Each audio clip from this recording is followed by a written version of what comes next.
Introduce some distinguished speakers here. This is the session on use of Google Wiki, the wisdom of the crowd, and the collaborative creation of an instructional business case study based on the, and I don't know how to pronounce that, program design model of adult education. Our speakers today are James Ward and Scott Jones. James Ward is currently an assistant professor of management and marketing at Fort Hays, right here.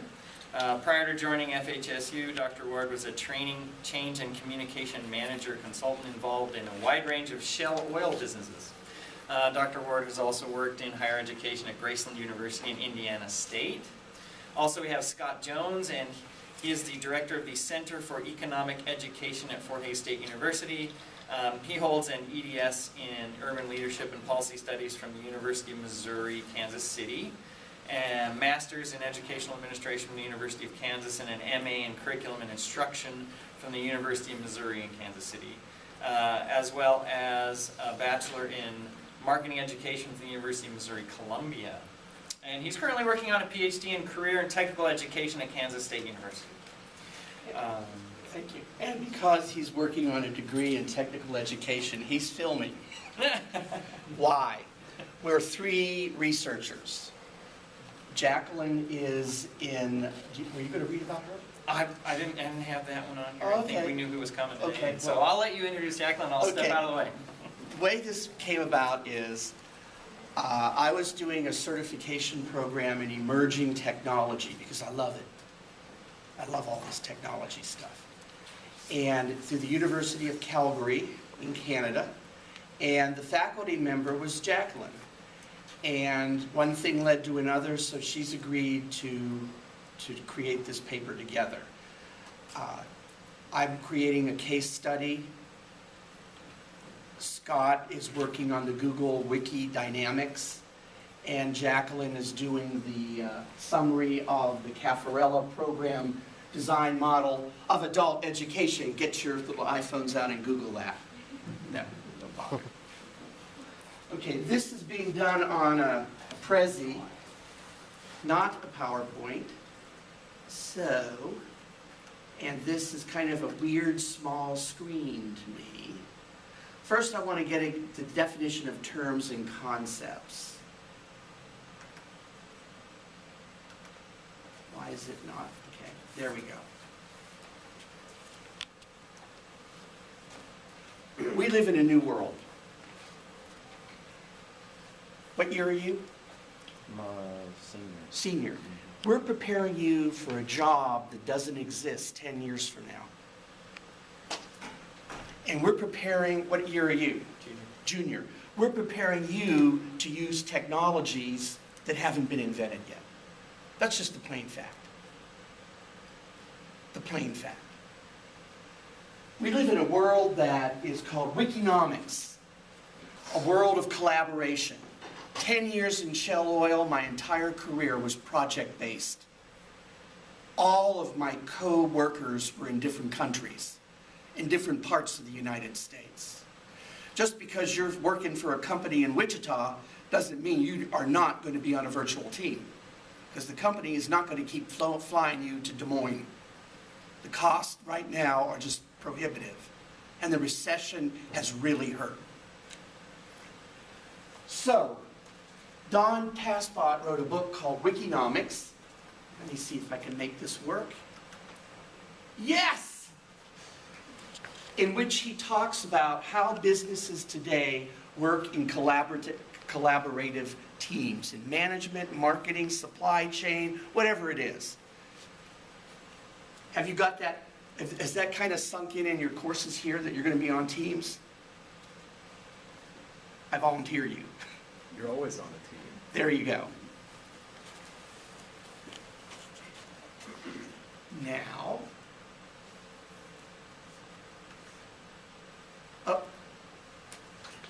there are other things that are happening here in today's society, and that is that there is now in education what's called an open education movement.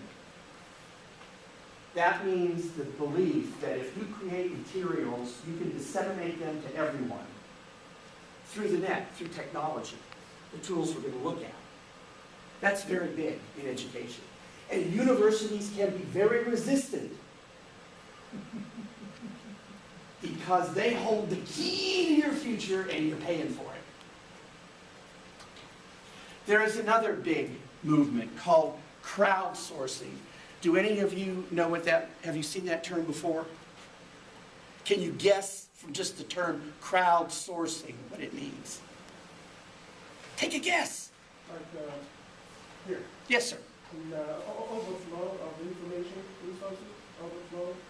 What do you mean by overflow?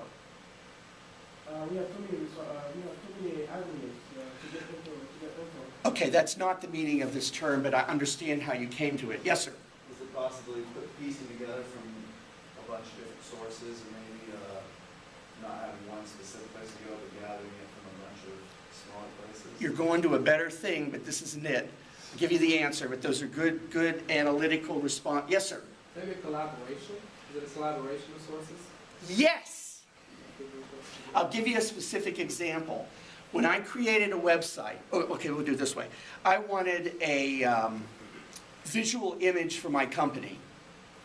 I went to a website and said, here's what I want.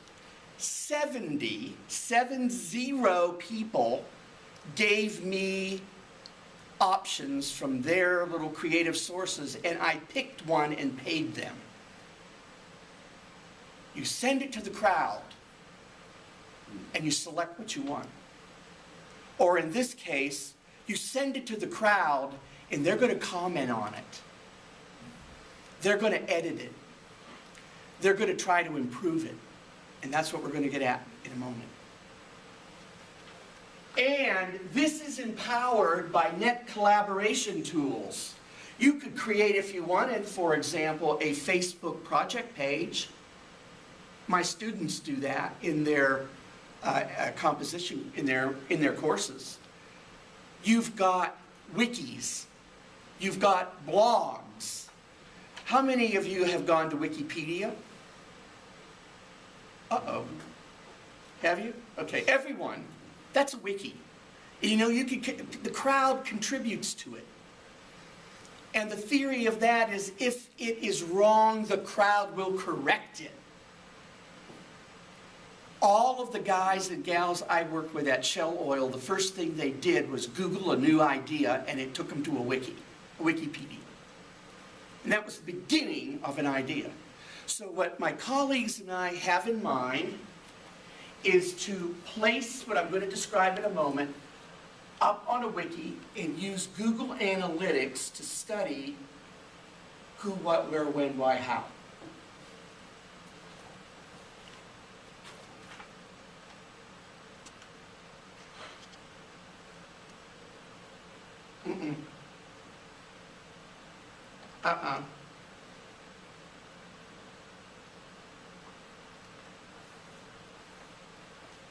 That's it.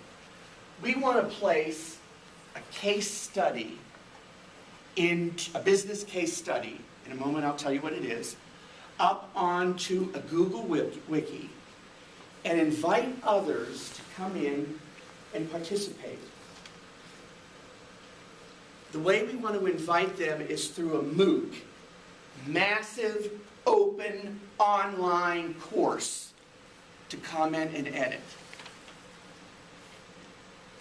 I'm just going to take a guess that there will be a large number of folks that don't know what a MOOC is, haven't heard of it before. I participated in several of them. In one course at the university that I was doing my certification in, and I do have a doctorate, but I don't want to stop learning.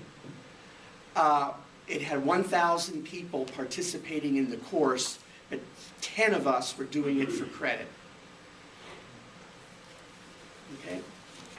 Now, what we want to do is first open with the description of this adult program development model, then move into a business case study of development of a training department at a fictional refinery in the state of Delaware on the East Coast. And then the piece will be the analysis. And we're going to do it both quantitatively and qualitatively. I still get those words mixed up. So, what are the set of research questions that Jackie, Scott, and I want to look at? Well, we want to look at data and numbers because, you know, you need data and you need numbers. I worked for 10 years for Shell with mostly engineers. Data and numbers and spreadsheets and PowerPoints. We want to look at the number of visitors to the site. Well, you can see it for yourself. Unique visitor means someone who comes only one time. All of that can be assessed through Google Analytics, with my colleague Scott, helping us out on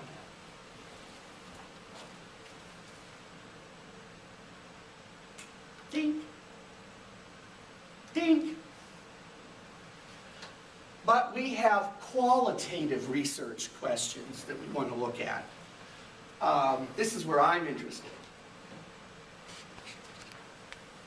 How were the Caffarella model, the program development model for adult learners, and the business case study, how were they expanded or modified by the wisdom of the crowd? The wisdom of the crowd.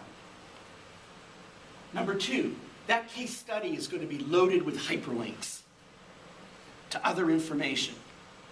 So our questions will be, what additional hyperlinks did the crowd suggest for both the review of a program development model and the case study?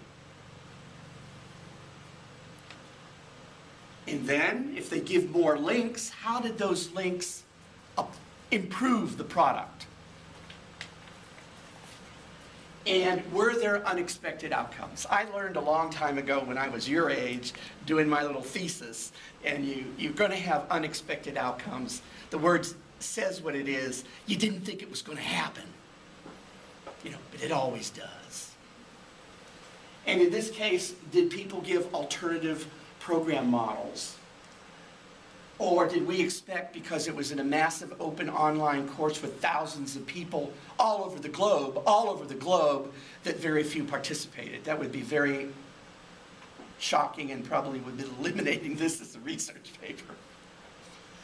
My colleague, Jacqueline in Calgary, emailed this morning that the case study should now include ethics and social responsibility. Build that into the case study, because that's big in business. And I can do that.